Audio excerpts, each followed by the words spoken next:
Two small, pale green aliens worked furiously at their control panels.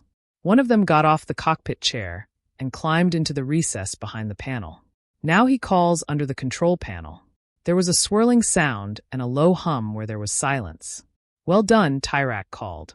The other alien crawled out of the control panel without putting the panel back on and jumped back into the seat. Although his face looks like a child, his eyes are too big, and his mouth is too big for a human, it is still obvious that he is smiling with satisfaction. It seems to be a universal emotion.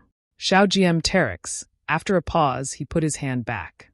On one of his instruments, the resemblance to a human was obvious, but instead of ending in fingertips, his fingers ended in sucking tentacles. Sensors showed a group of people riding some kind of four-legged mammal approaching us at a fast pace. Boucher looked at him in surprise. They drove another Tyrax, tapping the sensors again to double-check what he already knew. "Yeah, it's a weird game," commented Shaw, who checked all his controls and sensors again. "However, we are fully operational and can take off now," as the ship initially pulled in its landing gear and began to pull away from the ground. An initial rocking could be felt, but as the inertia dampeners automatically kicked in, only the front viewing panel and the controls indicated any movement as they shot into the sky.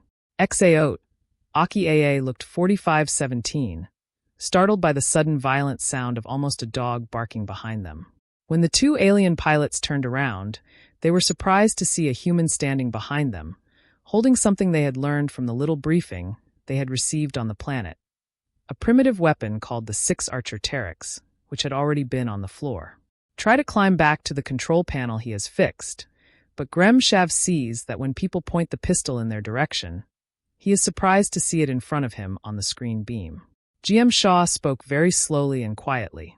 He was answered with a beep of confirmation, and the human's attention was suddenly on him, but he continued to carefully translate for all parties present. The computer immediately started matching the recognition languages: English, North American, Texas regional accents, and possibly Virginia regional accents. "You try anything, and I will give you a hole." "Hello," General Manager Shao calmly tried. "Oh, you could say something other than squeaks and rattles."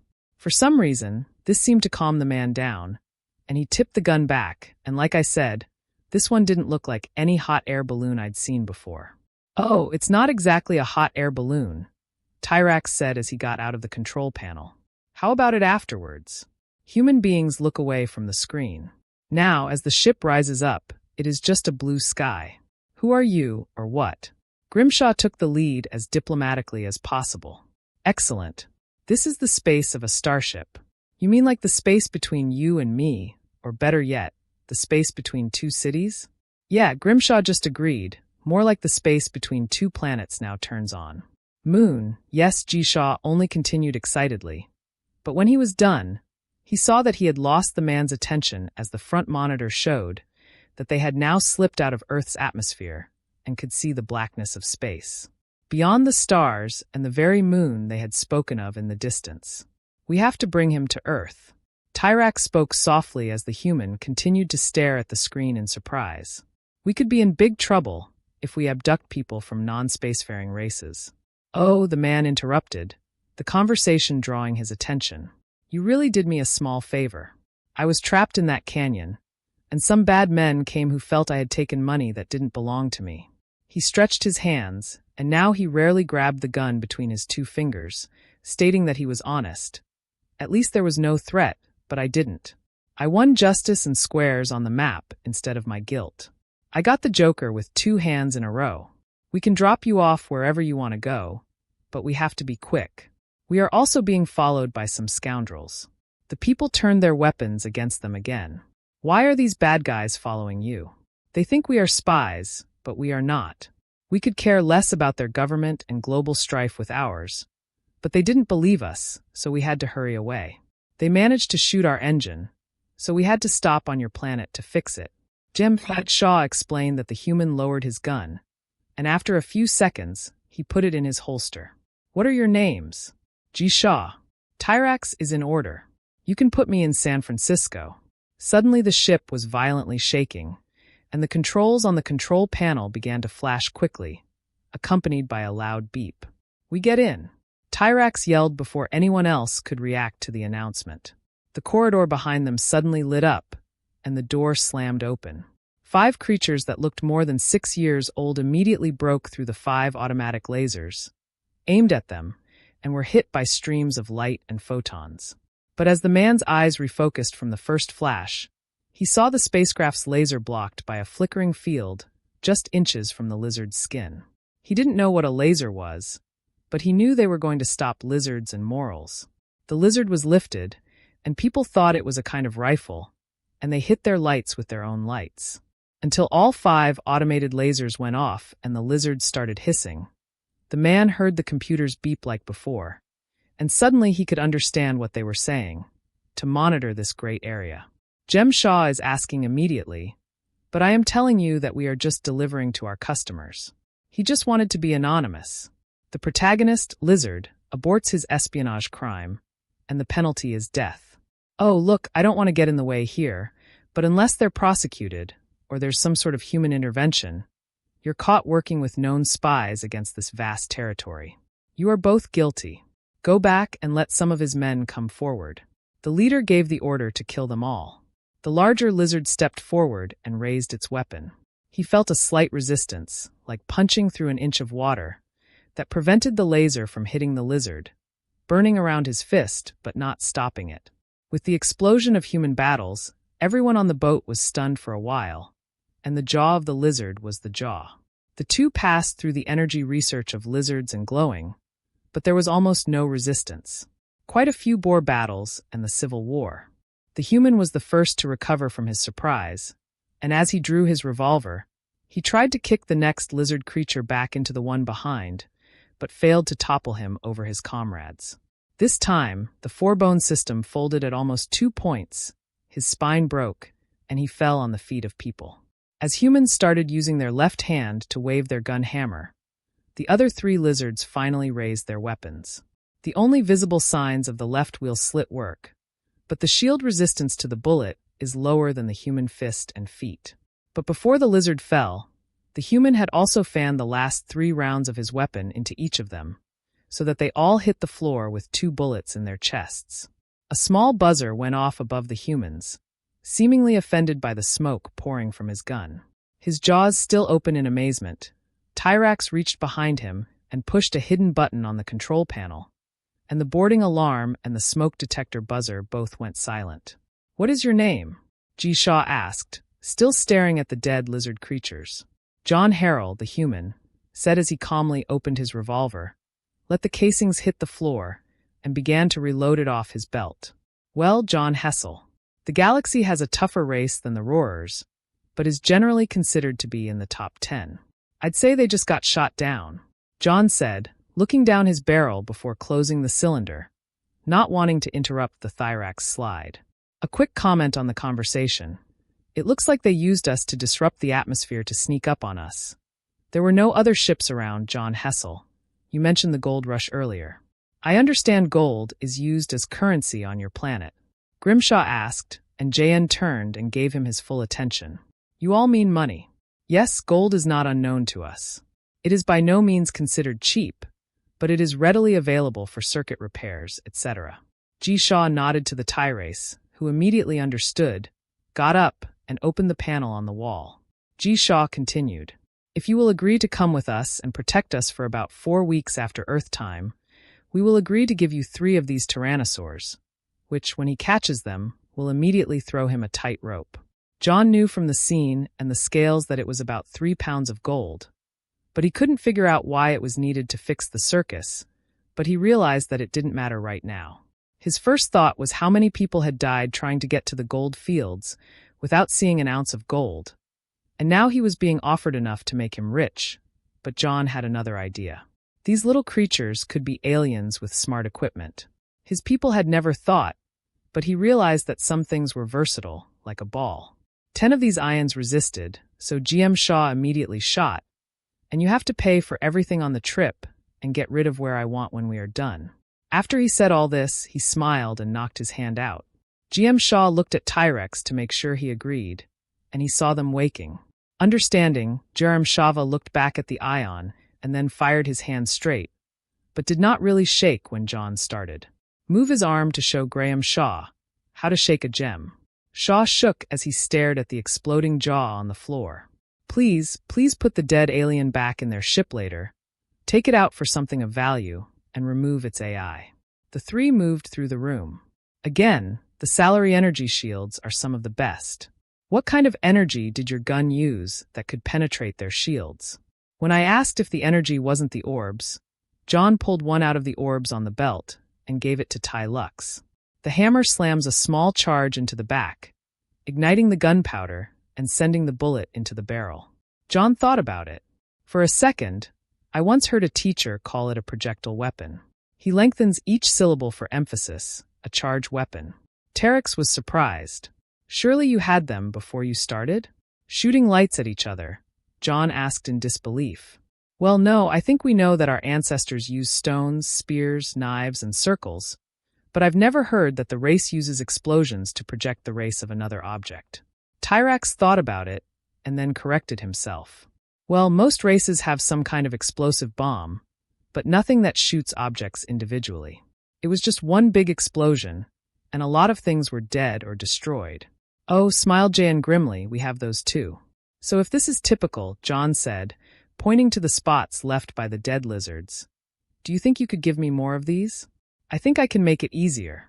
If you don't mind me letting this JN nod in agreement before changing the subject, you all say that these lizard people have one of the hardest eyes in your galaxy. Why were they so gentle? Tyrax looked at him and started laughing. It wasn't a mocking laugh, but an excited laugh. These lizard people, as you call them, are once again considered tough by everyone. There are some races that are considered stronger and tougher, but not many. They are actually known for how rough and tough their skin is. It was John's turn to laugh now, tough skin. Oh, I think I'd like the space here. So this isn't the window John asked about. Again. No, it's a screen. It just shows you the picture from the outside, like a window, Gr. Shaw thought, trying to explain it again, dropping yeses in from a window, but not from a window. G. Shaw continued to answer what he knew would. The next question is because John had already asked about it. And no, this planet is not as close as we think. He underlined the last two words, wondering how the computer would translate zoom.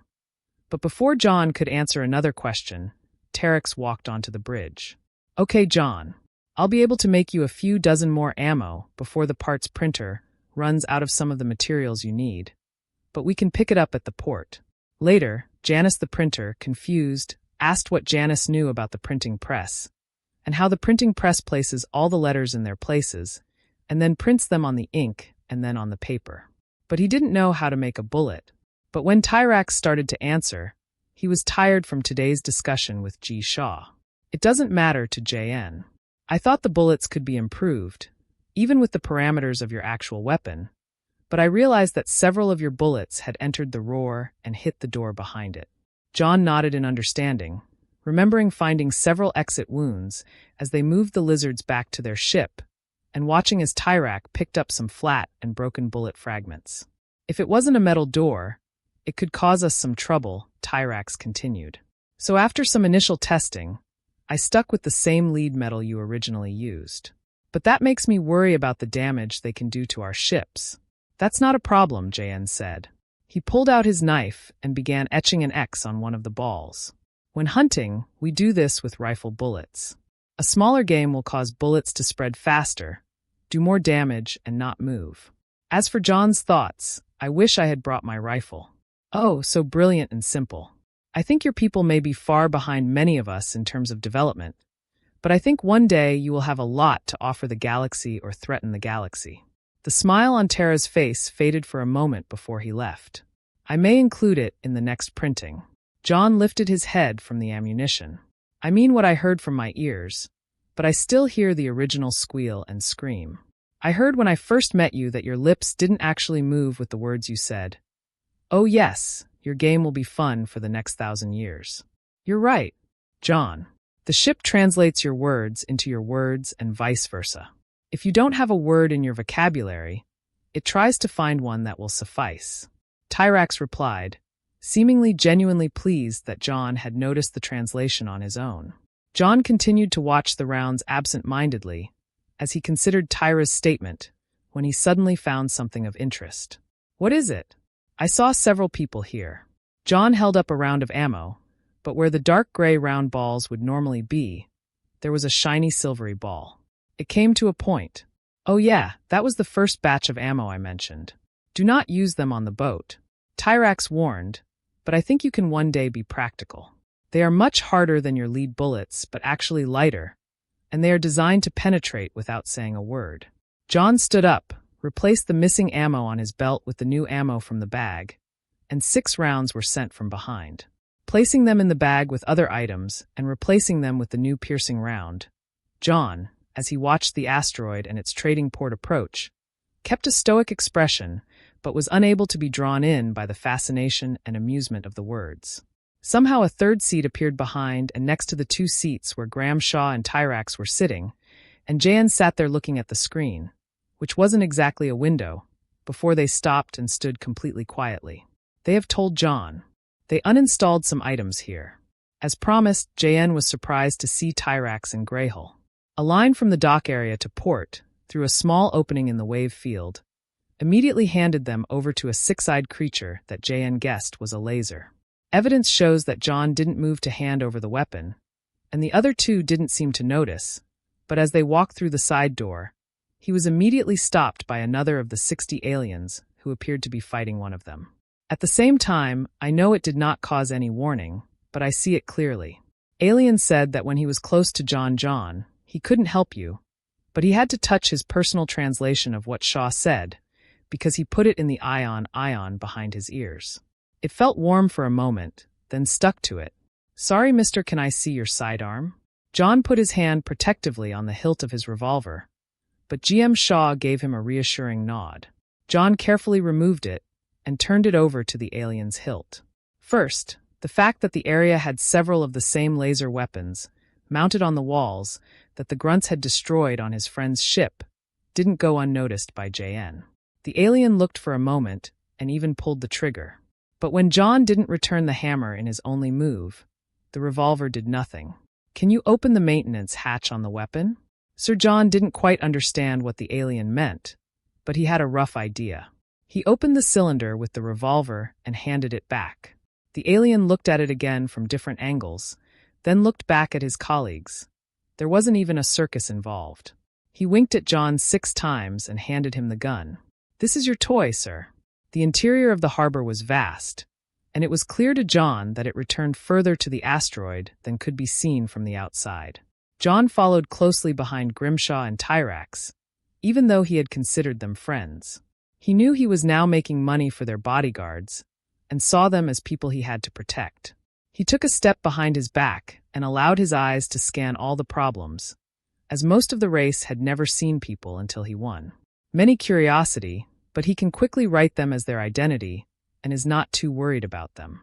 After walking for a few minutes, they came to a door, and Gesha opened the door and entered without hesitation, leading John to believe that they had arrived at Desai's destination. They went upstairs, spoke to a woman sitting in a round chair, and motioned for Jan to follow as another door opened in the next room. There are several furry aliens the same size as John's 2 friends. It seems they didn't say hello to GM Shaw or Tyrax. "Okay, we will wait here and let Jar Shaw go in and talk to the boss. He /LL arrange payment and pickup of their merchandise from our ship." Tyra said she found an appropriately sized chair in the room and sat down as Grimshaw went through another door. Jan looked around and saw 2 chairs that could accommodate his size, but he didn't like the placement of both chairs. So he finally stood in a corner and hoped Mrs. Shaw wouldn't last long. Tyrax was waiting for him to settle in his corner. Before he started the conversation, he saw a protected gaze on his face, and John understood. He does not want others to fully understand him. In the room, you can't take your little ones to places like this if you give them a reason not to fall again. Again, John thought about it for a second and was pretty sure. Tyrax was talking about his revolver. "Well, I'll try not to rely on my friends while we're here, unless it's a matter of life or death." John soon realized that it was some sort of screen showing images of Terra's furry creatures that seemed to make him laugh. John looked at the furry guys and guessed that they might be security for the people in the other room. He noted that it was not. Reading anything or sitting in the waiting room bored like you always seem to be looking around. Sometimes they move from one place in the room to another, and then the other security guards will rotate the room until all three have moved. But what John found was even more exciting. They seemed hesitant while walking. John, every 3 steps see lizards and mistakes when they do in Texas, usually trying to look like branches or leaves when swinging in the wind. It wasn't a delicacy that some birds or other predators would find palatable, but it made John wonder what creatures on their planet might try to eat them. John's mind raced with the possibilities of what alien monster might want to eat it. Such a small vertical being, but he did not solve the final answer because, less than 5 minutes later, Grimshaw came out of the room, smiled, and nodded. Before Grimshaw finally said they'd been out, the good news is that he paid us, including the bonus for entering the growler field. Tyrax smiled a menacing smile. John asked what the bad news was. It seems that not only are we wanted as spies in more sobbing territory, but we now have a bounty on our heads for killing 5 of their gorgeous soldiers. Oh, Tyra said, his smile reduced someone who could slightly reduce our business opportunities. For a moment, he shook his head and then returned to his usual optimism. Well, I don't care about this amazing area. Growers always look at you like you're hungry. Let's go shopping together. The next 2 hours were spent walking around various shops. Picking up supplies, John was on the lookout for trouble, but couldn't help but notice that there was a lot of old-school bartering going on in the business. And he couldn't help but think that these seemingly futuristic people would have come up with a better system.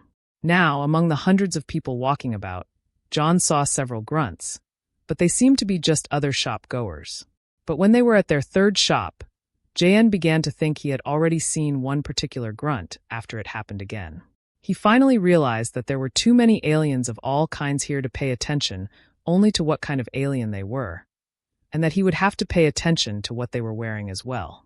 Okay, I got everything delivered to the ship. Let's stop by the bar and get some food and drink, Grimshaw announced as they exited the 5th store they had been to.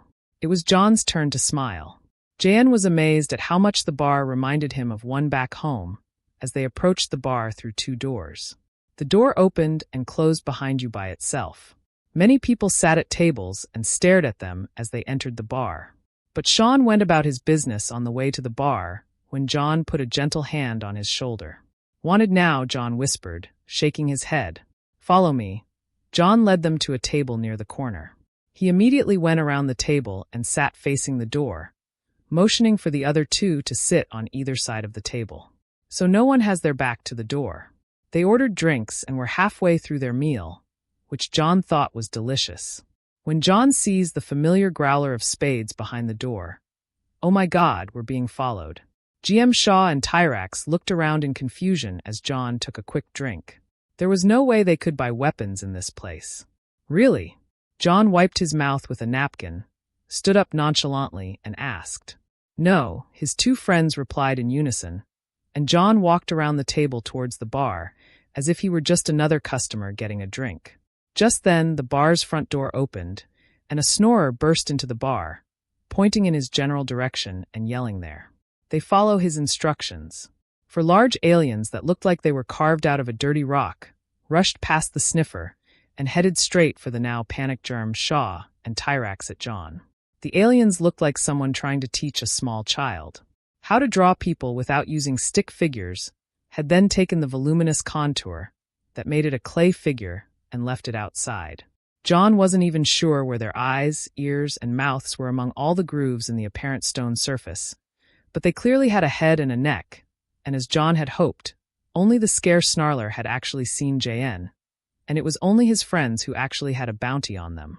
So with the predictability of bounty hunters, apparently over the galaxy, they went right after his friends, completely ignoring him as they went to run by moving one at the forefront. John swung his hand as hard as he could, catching it just under the chin. Its feet slipped off the ground and fell heavily. The one behind didn't have time to stop it, and as John recovered, his inadvertent shoulder tripped back. He looked at his left hand and saw that it looked like he had dragged it over the fence, and that it was broken and bleeding. They both just nodded. Yes, John smiled and turned to them. How John looked back at Gow and Tyrasis and saw that they were standing now, but looking at the foreigners in front of them. Jan just asked a simple question. Is this list first place? Both just shook their heads. Yes, John smiled, turning back to them. Good capitalization on the momentary confusion caused by his unexpected attack. John took 2 steps towards the 4 alien bounty hunters that were still standing, but as they braced for his attack, he instead lifted his right foot and stomped the heel of his cowboy boot into the head of the 5th alien that was struggling to get off his back then. The impact was so solid that when John heard a crack, he feared it was his own shin bone for an instant, but the alien grabbed its head and appeared to vibrate all over, causing a low moan. John thinks John is better than John, which is the key to winning his fist with several opponents and others with other people. John knew that neither of these two were out of the fight, but felt that taking them down for a few moments was a step in the right direction, but not before he could capitalize on the situation that was right behind the one he had thrown himself into. John, with an uppercut right on his sternum, had done various jobs over the years as a soldier gambler wrangler, and even tried his hand at blacksmithing, but it didn't last long. But the blow to the sternum immediately reminded him of his long career as a cowboy. He'd been kicked by more than one teenage cow during branding, and he believed that an alien kick was just that, fast, hard, and unexpected, but mostly dangerous because something hard hit you. You'll recover from a punch to the stomach or sternum, thinking you might lose your lunch and get some serious bruising, but a punch in the right spot can easily break a rib or knock you out. The 2 standing aliens crowded around the 1st alien on the floor, so John did what he did in the bar fight, grabbing a bar stool and raising his hand to the nearest alien. The man's head turned away. He hit hard, but the chair didn't shatter, or the opponent fell, or both, so John made a solid metallic clang before the chair and partially wrapped all of these around his head. While slowing the creature for only a few seconds, another grabbed John's arm and tried to grab him, but John felt as if its fingers were closing very slowly, allowing him to free his arm. John suddenly felt a bit concerned, but seeing that the 1st alien was still on the ground and not trying to join the fight, he decided to go with the alien that had captured him. John lunged at him again and lifted his boot, hoping it would land on his knee. He was rewarded again with a snap, and though the knee didn't snap back and forth like he'd hoped, when he lifted his boot, he saw a crescent-shaped crack in the creature's stony skin.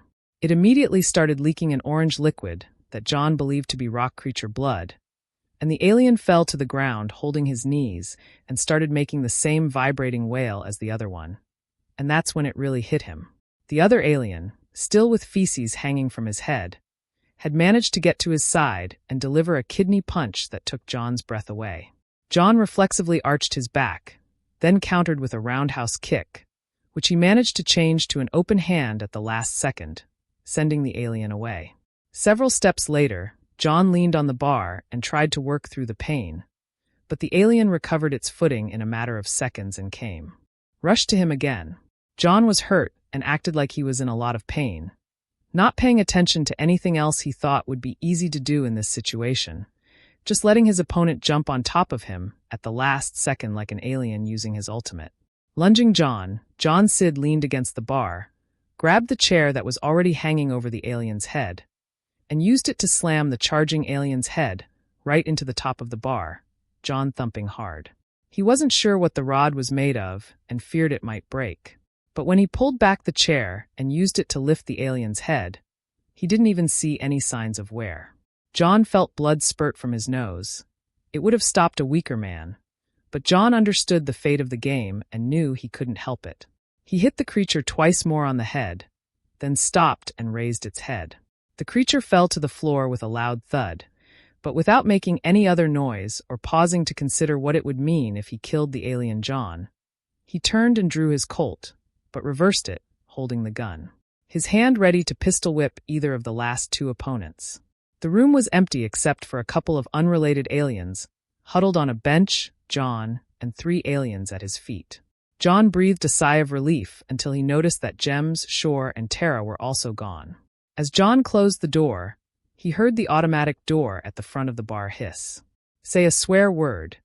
Even the aliens present with a translator won't understand it. He started to run for the front door, but a kick to the kidney made him grit his teeth and run slowly out of the bar. He immediately saw the snarl that had led the bounty hunters into the bar, standing only 30 feet to his left, very clearly waiting for him. As soon as the snarl saw him, he smiled and turned to run. John realized he definitely wanted to play poker with some tumors at some point.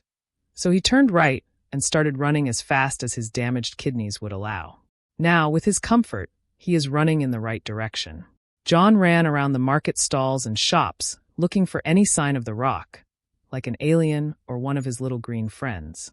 After running for a few minutes, he saw a group of men wearing the same clothes as those who had stopped and asked him about his gun on the way into the harbor.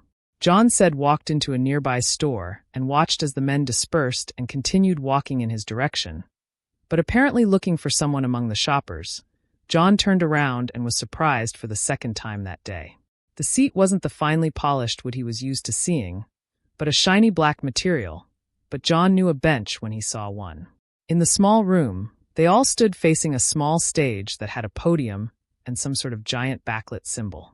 Where John expected to see the Christian cross were 3 horizontal planks, one above the top of the next, each broken in the middle. "You look hurt." John hadn't noticed the man in front of the stage. "Apparently cleaning up, oh John," said, touching the blood coming from his nose. The man speaking was about 4 inches shorter than John and was wrapped in a black cloth. John immediately thought of a cat, but he didn't know why because the man was almost hairless. But his eyes seemed a little slanted, and he only had a mustache, and John usually expected a cat. The man took out his handkerchief and started walking towards John. John took a handkerchief, wiped his nose, and asked, "Is this a church?" "Yes," the man replied, sensing that there might be an opportunity to share the good news. John pointed to the broken boards. "Did your godchild die on it?" Yes, you've heard of our Lord Zelock." John didn't answer and started to walk back to the door to see if the security people had passed by, but if all the different races had a similar story. The alien looked a little disappointed by this question. "Well, yes, most. Though some of the more dictatorship-type planets officially deny it, their refugees will talk about it." John Ion can see that some security forces are now crossing the door, and he continues to move towards exports. "Did your guy die for everyone?" "Yeah, well, I'll be John's son." He turned and saw the preacher waiting for the curse word. John nodded directly at the door. Whether it was one of the aliens he was looking for, and he only saw one, he expected to see 2 at once. He could not believe he was lucky to hide in the security troops, where John hid.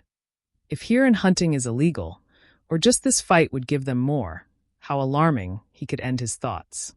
Pressing a slightly green person in front of him and moving towards the corridor. "John has moved forward, Gremshaw." "Well, thank you, Lord." John broke out, went through the door, and then ran. John took a few minutes to catch up on the cliffs, because it weaved it into the crowd and pushed his hostages in front. Not only were they moving fast, but there were a lot of people in the area, and on top of that, he had to make sure the alien didn't see him as John approached. He saw that the alien was Grimshaw's doing, but he still saw no sign of the Tyrax or the other rocky alien that had been in the bar. Without seeing them, he made his decision on how to handle the situation very black and white. John. He thought that all he wanted to do was go up and shoot it in the back of the head like a dirty bushman, but he still didn't want to use the gun unless he had to because he still thought it was Han's secret weapon. Honestly, he told himself, he wasn't sure if it would kill the thing or just make his thick Loki hide pop. "Wrap your knuckles tightly." He then took out the smaller bandana from his pocket and tied it around his fist to hold the first bandana in place, while keeping a close eye on the alien and General Manager Shao.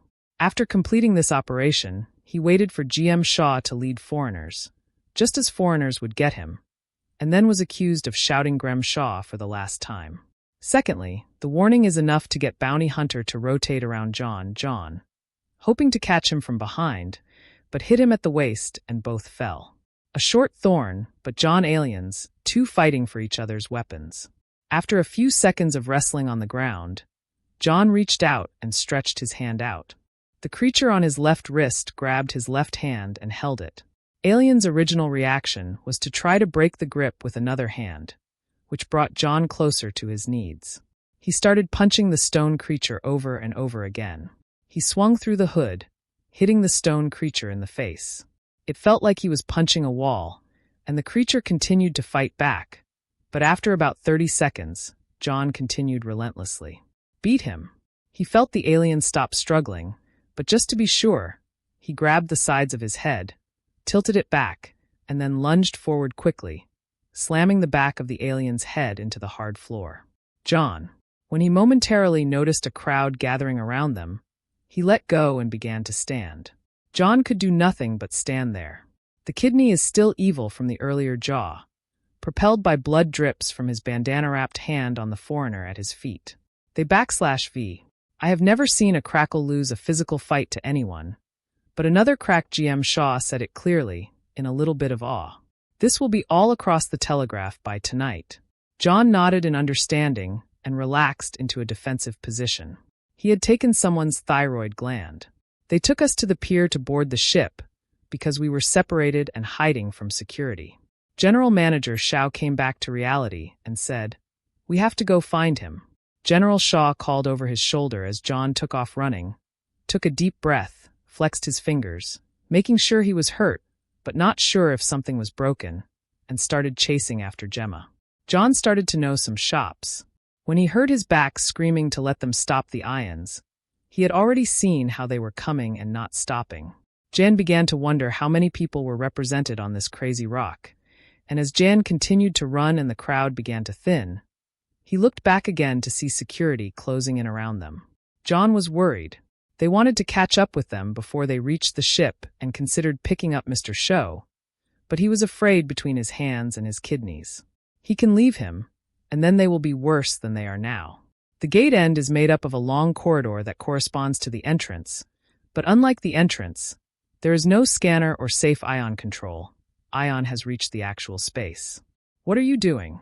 John screamed at Grimshaw, so close to the panic when John was once Grimshaw, who was still leaning and fascinated with breathing, not even looking for it, but just pointing to the door. They got through it. John put his hand on his wallet and waited. A group of guards rushed through the almost glass security door and stopped in front of it without opening it. Some of them gathered in front of the door and started shouting. In John and GRM Shava, they challenged them back to jurisdiction and stopped at the door. GM Shaw took a deep breath and stood up again to answer, but he still didn't have enough air and just nodded. "Oh, my planet. If the lawman can get away with it, he'll just shoot you and drag you back to his jurisdiction. Docks are controlled by trade and mechanical engineers. They will not overcome them without prolonged negotiations."